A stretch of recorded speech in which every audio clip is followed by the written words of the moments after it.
Hey guys, what's going on? It's Splurge, your coach of the Bracknell Beadrills, bringing you weeks 1 and 2 of the KRASH Season 2. I missed out on getting any recording done last week. Unfortunately, just kind of time wasn't playing to my hands really. But I now have an opportunity to give you guys all of this. And so the thing you need to realize is that I decided that I was just going to have a bit of fun with this draft, and I was just gonna, yeah, heat them out for the rest of it.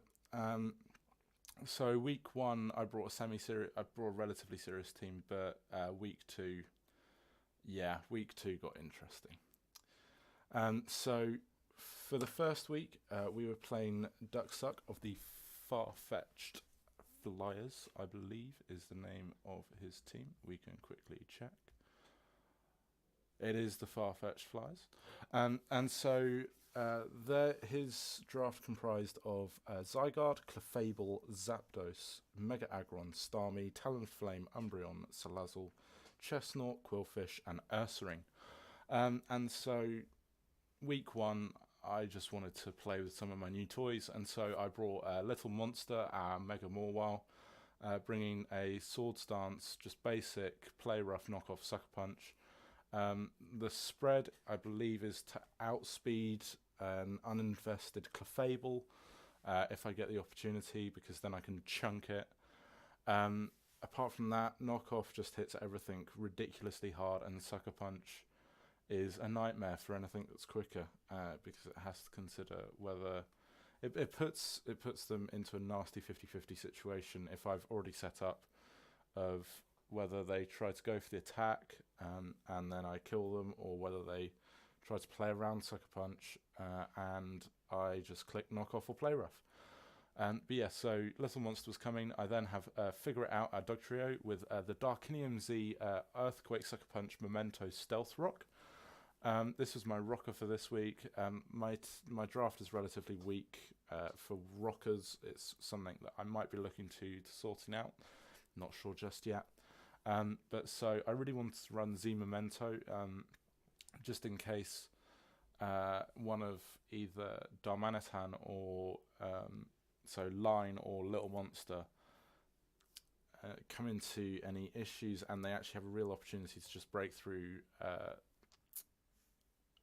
Ducksuck's team. But yeah, so the spread is 232 Jolly Speed. This is to outspeed just about everything from his team bar Talonflame, and with speed creeping Starmie, I believe. Either that, actually no, I think Starmie has base 120 as it is. I think I just accepted the fact that I'd be slower, and so would switch out. Which is why we have Blood Hands, our Jellicent, with Water Absorb, rocking Leftovers, Will-O-Wisp, Recover, Scold, and Shadow Ball. This is just a general blanket mixed bulk set that could take a couple hits, deal out a Will-O-Wisp, recover up, Scold stuff. Just a bit of filler for the team, gives me a switch into a couple of mons to really work out what I'm doing. We then move on to Sleep, our Cryogonal, also rocking Leftovers, with Freeze Dry, Ice Shard, Rapid Spin, Recover. This is my spinner, my general priority for the team. Also got Freeze Dry, which is nice. With base 105 speed, it's running 216 Hasty Nature. This was outspeeding his base 100s with Zapdos. It's creeping just so we can get a little bit into the offensive stats while still maintaining the bulky 248 HP. We then have Line, our Darmanitan, Choice Scarfed, Earthquake, Flare Blitz, U-Turn, Rock Slide. Yeah, it does what it says. Wreck stuff. Generally punches holes. And then we come on to our Raikou, Hook, rocking Leftovers, Volt Switch, HP Ice, Toxic, Calm Mind, Max Speed, Max Special Attack. I think it's this that actually speed ties with Starmie, and so Dog Trio will speed creeping Starmie. Yeah, general Carmine toxic set. Just if it gets the opportunity, it's able to punch a couple holes, pivot out. But yeah, so if we head on into the game, he brought Mega Aggron, Starmie, Zapdos, Clefable, Chestnut, and Talonflame. No Zygarde to be seen, and none of his real kind of niche bulk or sweeping. Um, I'm kind of uncertain about the matchup. I was kind of uncertain. I wasn't sure of it, but it wasn't bad. It wasn't good. It has definitely had potential for Morwell to just go mad. And so I went with, I believe, Raikou as my lead. It just wasn't exactly bad, apart from against Mega Aggron just for the Earthquake. So he Megas up turns 1, I Volt Switch out immediately, and I switch into Dugtrio, I believe. No, I switch into Bloodhounds. As Mega Aggron safely gets his rocks up. I wasn't too bothered by it. I don't have any 4x weaknesses to rocks. And I'm able to get the Will-O-Wisp off on Mega Aggron because I'm concerned about whether or not it's some sort of lead suicide set. And so he switches out into Chestnut, which is perfectly fine. I get the Scold off, do a little bit of chip. I'm able to realise that. So I think this Chestnut is relatively Spadef bulky, which gives Darmanitan a look in. And so I switch in Mega Morwell just as a blanket switch to get the Intimidate up. As Chestnut goes for the Leech Seed, I believe I don't really hang around too much here. I just Mega up. I might click Play Rough. He Earthquakes, which is good to see the damage. I Play Rough on it. And so he reveals the Roselli Berry, which means that he doesn't get O-code by this, which I think was what I was aiming for. So we switch out into Kragnal, into Sleep. As the Chestnut goes for Spiky Shield. There's no damaging us today, thank you very much. And so he switches back into Aggron. We're able to get the Rapid Spin off, so rocks get taken back off the field again.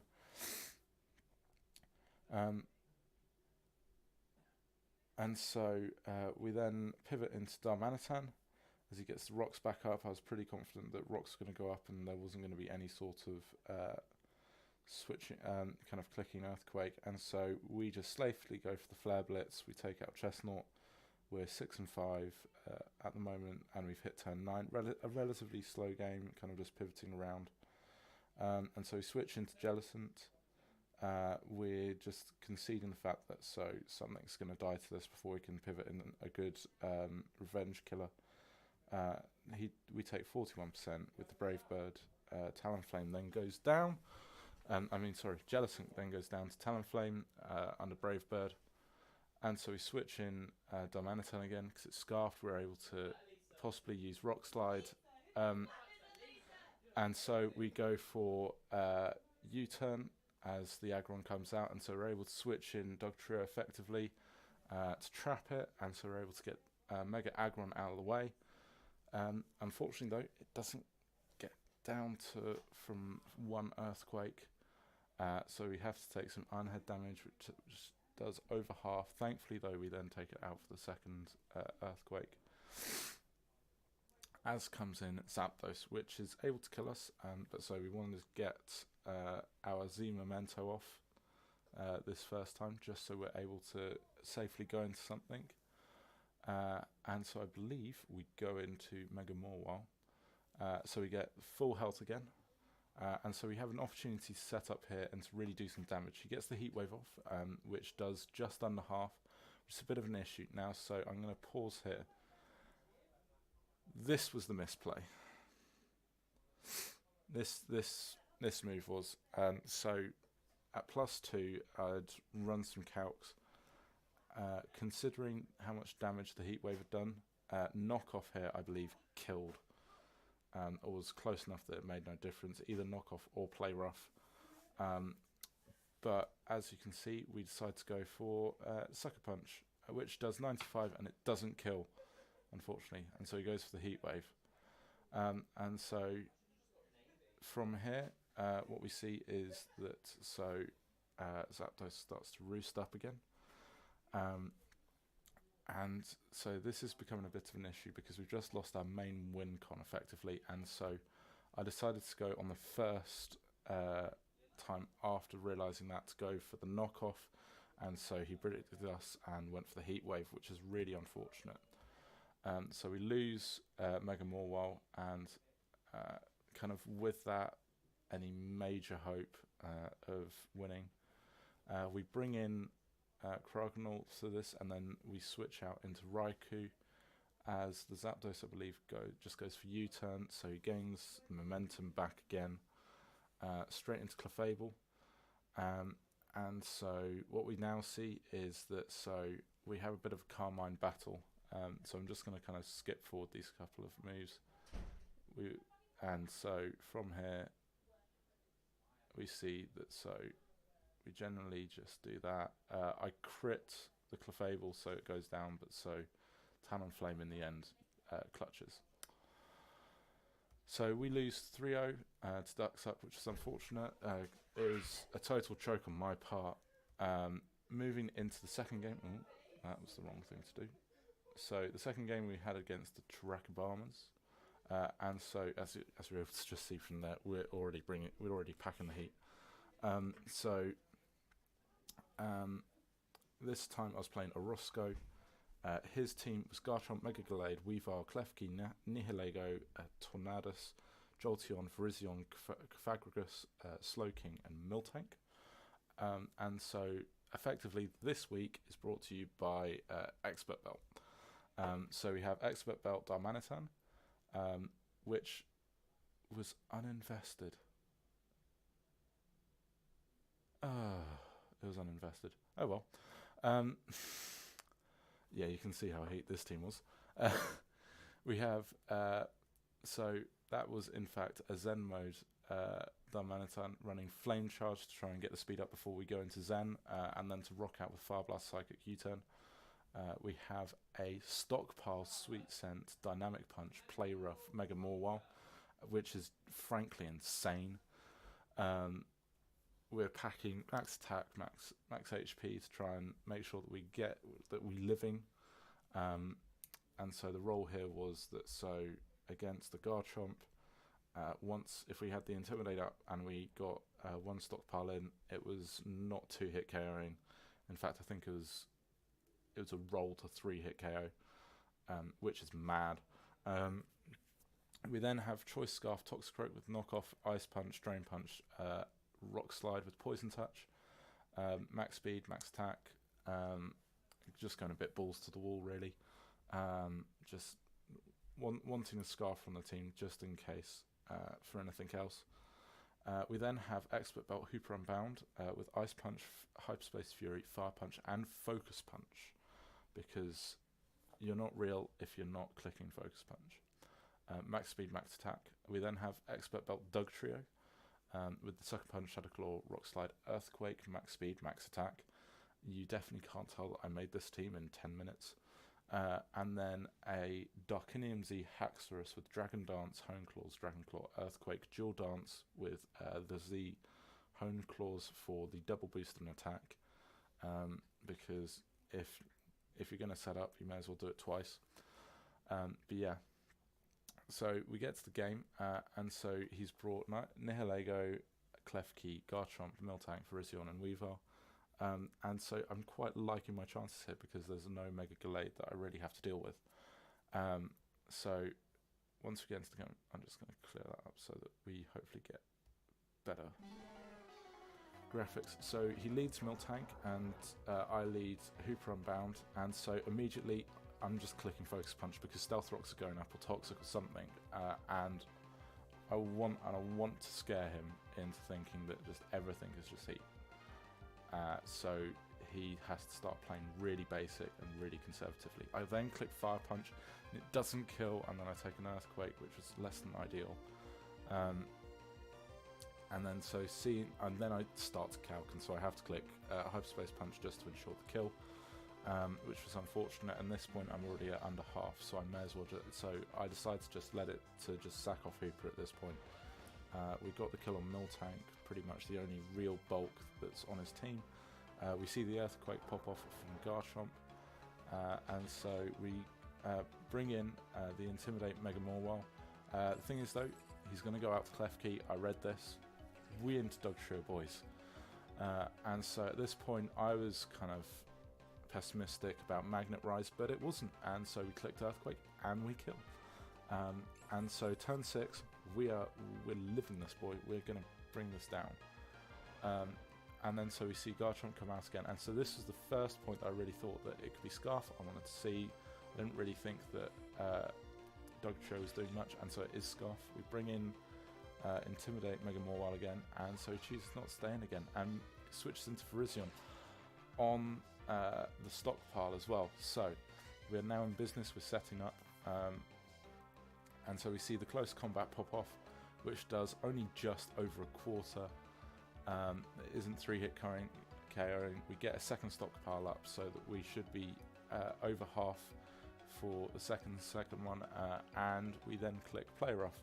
So at this point, Garchomp would not kill, and we're now 4-3 up, and Nihilego comes in, and so I decide to just stockpile up a little bit more, which is probably a misplay.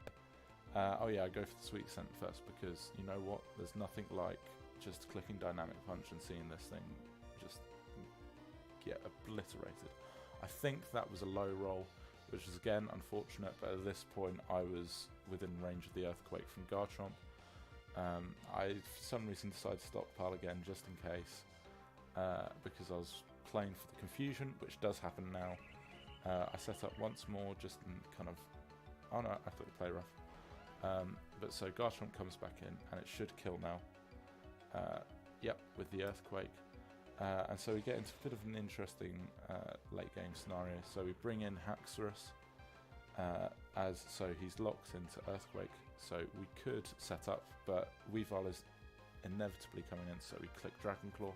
Does 83%, shows that Weavile is slightly bulky, I think, or is an absolute min roll, which also sucks. And so we bring in Darmanitan on the Ice Shard. We see that Weavile's Life Orb, and so he then returns back into Garchomp. On the Flame Charge, he would have still outspeed any which way, but Uninvestment is just unfortunate. He clicks Outrage, which is going to kill the Darmanitan. We then bring in Lights Out, which does live 1 Outrage and goes for the Ice Punch, I believe.